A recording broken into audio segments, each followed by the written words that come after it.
Hey guys, and welcome back to another YouTube video. In this video I'll be going through the AFL fantasy game between Port Adelaide and Essendon, going through who went well, who didn't go so well, who's probably a target, and who we can lay off, I guess, a little bit.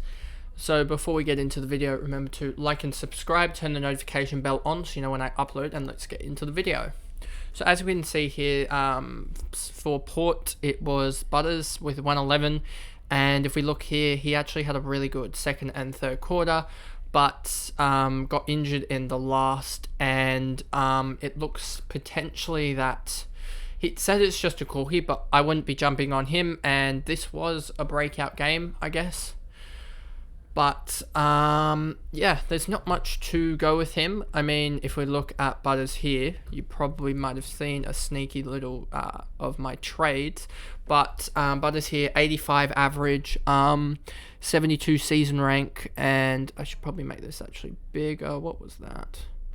Make that bigger. And last 3 of 93, last 5 of 95. I mean, he's not being that huge breakout that many were predicting. I mean, an 83, 110, 88, 82, 111. You really need to see a little bit more, especially because there's a lot better options. I mean, McPherson was a little bit more expensive, but he's going hundreds, and Butters is going like 80s and 90s. So I think if I was to choose between McPherson and Butters, I'd go McPherson just because of the better buy round. I mean, Butters has that round 15 buy that a lot of people have at least 7 or 8 guys on. So that's a problem for many. So you got to keep that in mind if you did want to jump on him. But I mean, it was a pretty decent week for him. He got 111, and if we look at the stats here, 28 disposals and the 5 marks, 6 tackles, which he's actually really struggled to get that amount and those like high marks, high tackles. So it was a pretty even possession game with the 110s and the one with the other 110 game, but he got those good marks and tackles, which enabled him to get that huge score.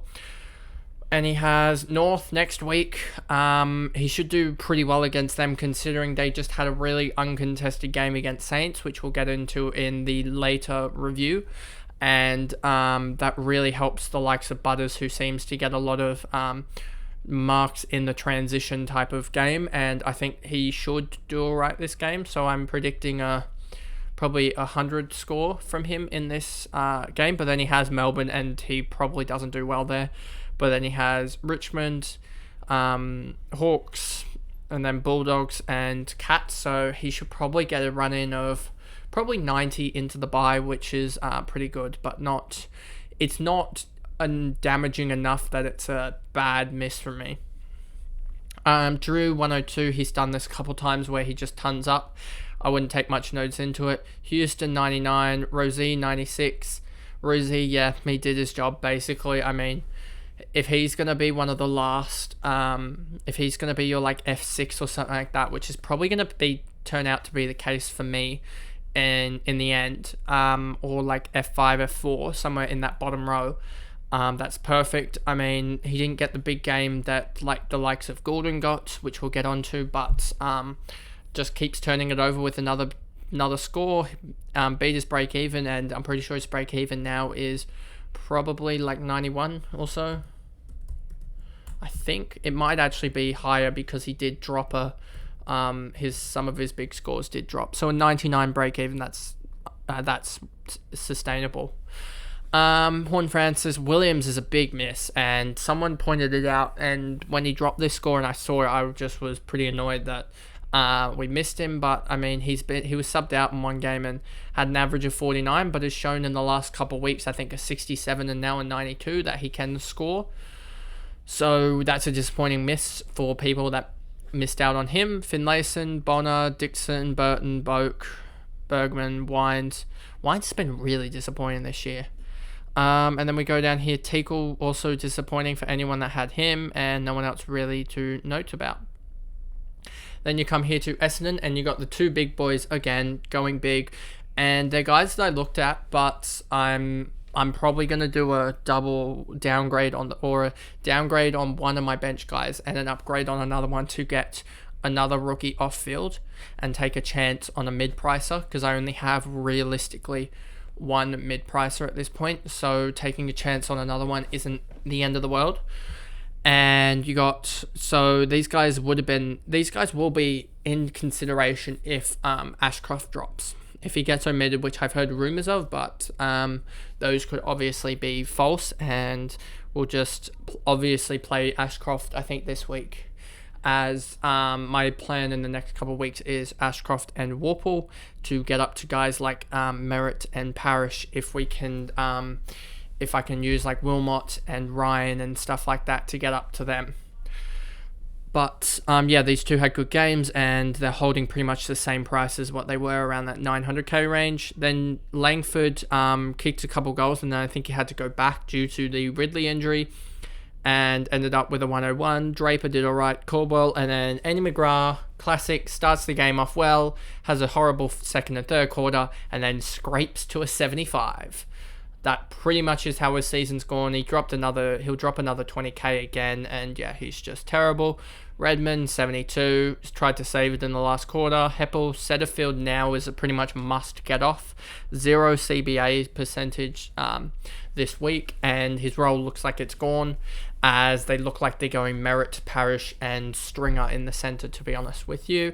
And Hobbs is getting, I think, sometime, if we look at the DFS Australia, and we look at CBAs, and we look at Essendon, and we see here Stringer 55%, Hobbs 34%, Shield 41%. There is just no role for him. Even Perkins got CBAs. His role has just dropped.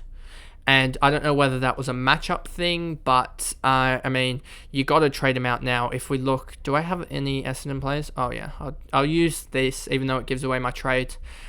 They got a bad game next week. Then they have Richmond, which you're just waiting too long, and then he has a good run.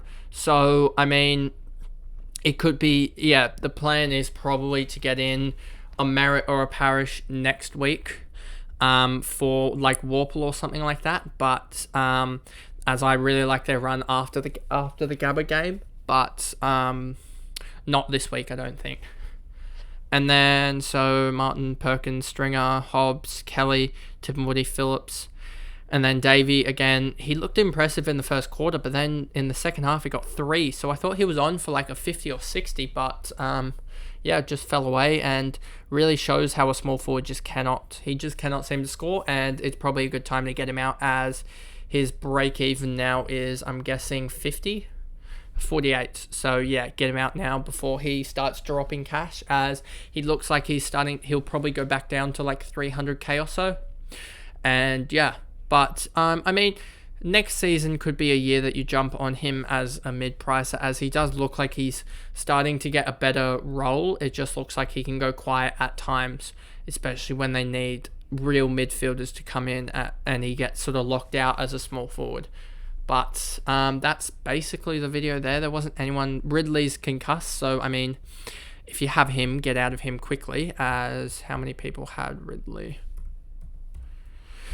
Ridley is, let's see, 2% owned now, and that will drop to probably 1.5, 1.4%, as you have a lot of people that with dead teams, and Ridley was a starter player.